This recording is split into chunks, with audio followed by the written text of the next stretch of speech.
Assalamualaikum warahmatullahi wabarakatuh. Halo teman-teman, perkenalkan, nama saya Sofia Atika Kusuma, kelas 12 MIPA 1, absen 32 dari SMA Negeri 2 Semarang. Pada kesempatan kali ini, saya akan menjelaskan tentang soal dan pembahasan materi reproduksi sel. Soal dan pembahasan reproduksi sel. Kita mulai. Nomor 1. Yang merupakan tahapan pembelahan anafase terdapat pada nomor A1, B2, C3, D4, E2, dan 3. Nah, pertama-tama kita fokus aja pada pembelahan anafase. Nih, apa sih pembelahan anafase itu? Nah, untuk mengerjakan soal berikut ini, kita harus tahu ciri-ciri pembelahan anafase itu apa aja. Nah, ciri-ciri pembelahan anafase itu ada 1. Bagian sentromer akan membelah menjadi 2 bagian dan bagian kromatin akan berpisah. 2. Pada bagian benang-benang spindle antar bagian kromosom dan juga bagian sentriol akan memendek sehingga masing-masing kromosom akan tertarik ke bagian kutub yang mempunyai arah berlawanan. 3. Tarikan pada benang-benang spindle pada bagian kromosom adalah sebagai akibat dari proses kontraksi pada bagian mikrotubulus. 4. Kromosom sudah sampai pada masing-masing bagian kutubnya, sehingga nanti serat-serat antar kromosom akan mengalami peregangan sehingga bagian sel menjadi memanjang. Nah, kita udah tahu ciri-ciri tahap anafase itu apa aja. Jadi, kita bisa menyimpulkan gambar mana yang cocok dari ciri-ciri tadi. Nah, benar. Jadi jawabannya adalah C3. Gambar nomor 3 ya. Lanjut nomor 2. Label yang benar dari gambar spermatogenesis di bawah ini adalah A. 1 spermatogonium 4 spermatid, B. 1 spermatid 3 spermatosit, C. 1 spermatogonium 3 spermatosit, D. 1 spermatogonium 4 sperma, E. 1 spermatid 5 sperma. Nah, sebelum kita ngerjain soal ini, kita harus tahu masing-masing nomor ini tuh namanya apa aja. Nah, kita cari dulu. Nah, nomor 1 itu namanya spermatogonium, nomor 2 itu spermatosit primer, nomor 3 spermatosit sekunder, nomor 4 spermatid, dan nomor 5 adalah sperma.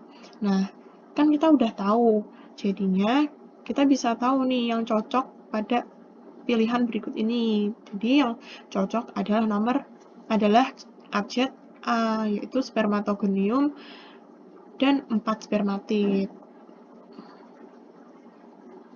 Nah, lanjut nomor 3. Seorang pelajar mengamati sel ujung-ujung akar bawang merah yang sedang aktif membelah. Siswa menemukan sebuah sel yang kromosomnya menebal, membran intinya tidak tampak, memiliki 2 sentriol yang tampak menuju ke kutub yang berbeda. Keadaan tersebut menunjukkan bahwa sel sedang mengalami proses pembelahan pada fase.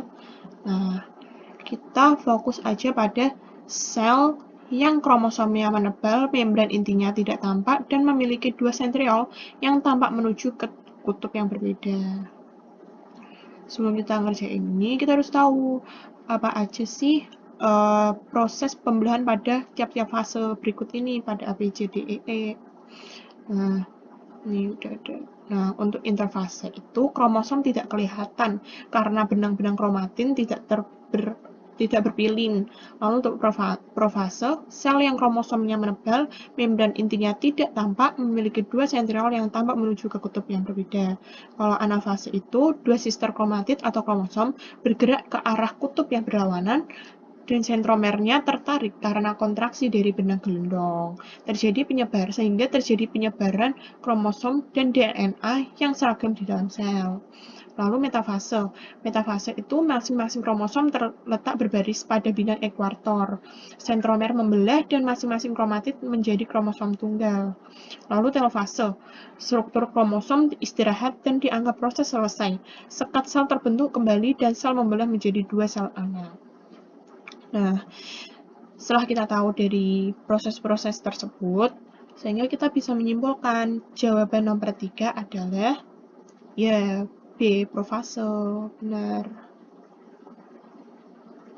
Nah, kita lanjut nomor 4. Pada mitosis terjadi peristiwa berikut, kecuali A. Pembelahan awal induk, B. Pemisahan kromosom berpasangan menjadi tunggal, C. Penduplikasian kromosom, D. Perbanyak sel-sel somatik, E. Pengembangan sistem informasi seluler. Nah, sebelum kita ngerjain soal ini, kita harus tahu apa aja yang terjadi pada proses mitosis ini. Nah, prosesnya itu apa aja, sehingga nanti kita tahu yang terjadi pada proses mitosis itu apa. Nah, pada mitosis itu terjadi duplikasi kromosom, pembelahan awal induk sel gamet, perbanyakan sel somatik, dan pengembangan sistem informasi seluler. Nah, tadi kita udah tahu nih, sehingga kita jadi tahu kecualinya tuh apa. Nah, ya. Jadi jawabannya adalah B. Pemisahan kromosom berpasangan menjadi tunggal. Kita lanjut nomor 5. Di bawah ini pernyataan antara fase profase 1 meiosis. 1. Diploten, yaitu perubahan kromatin jadi kromosom. 2. Zigoten, kromosom homolog saling berpasangan membentuk sinapsis. 3. Pagitan terjadi pindah silang. 4. Diakinesis, yaitu pembentukan tetrat. 5. Leptoten, yaitu kromosom menuju ekuator. Jawaban yang benar adalah A1, B2, C3, D4, E5. Nah, sebelum itu kita harus tahu apa aja ciri-ciri masing-masingnya. Masing-masing yaitu diploten itu apa, zigoten itu apa, pagitan itu apa, diakinesis itu apa, leptoten itu apa. Nah, leptoten adalah perubahan kromatin jadi kromosom. Lalu zigoten itu kromosom homolog saling berpasangan membentuk sinapsis. Lalu pagitan itu terbentuk tetrat kromosom. Diploten yaitu dengan terbentuknya tetrat kromosom maka akan terjadi crossing over atau pindah silang.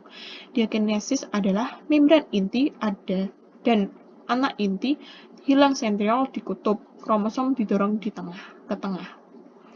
Nah, seperti itu. Sehingga kita dapat menyimpulkan dan kita tahu bahwa jawabannya adalah B, yaitu 2, zigoten. Yaitu kromosom homolog saling berpasangan membentuk sinapsis. Sekian pembahasan dari saya. Apabila ada kesalahan, mohon maaf yang sebesar-besarnya. Nah, sebelum kalian meninggalkan channel ini, kalian harus like, comment, and subscribe agar kalian membantu dalam pengembangan channel kami. Wassalamualaikum warahmatullahi wabarakatuh.